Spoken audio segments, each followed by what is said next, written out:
Yes mga kaboy kaangas, at dahil Valentine's Day po ngayon, napag-isipan ko po na bigyan ko po ng surprise cake yung asawa ko, at kaya po nag-order po tayo. At tingnan po natin mga kaboy ka kung okay. Ito na po yung aking order na cake, Valentine's cake, at may kasama pang tubliron mga kaboy ka. At shout out kay Aileen Alburo, Iki Jaja. Siya po ang gumawa nito. Napakaganda po yung kanyang cake mga kaboy kaangas. At ito na po. Dito na po tayo sa aking bahay. At walang tao. Kasi nag-chat po siya sa akin na magsimba raw siya ngayon. Kaya doon natin ibigay sa loob ng simbahan.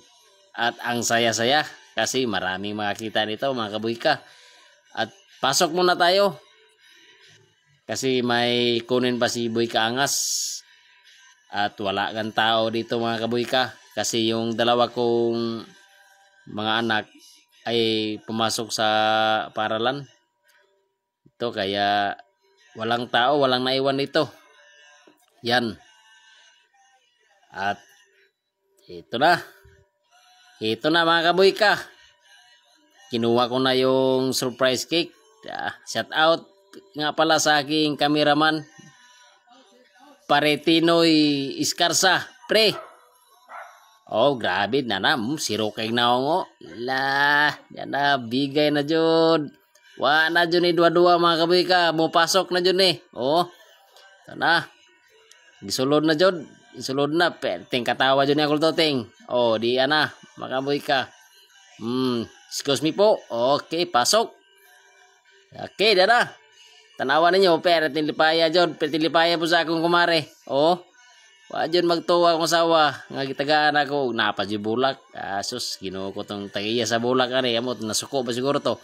Oh, napay tubliron. Oh, kiss, pak, piti-piti po. Grabe ngisi dyan na ni Boy ka dyan. Siro kay naong dyan.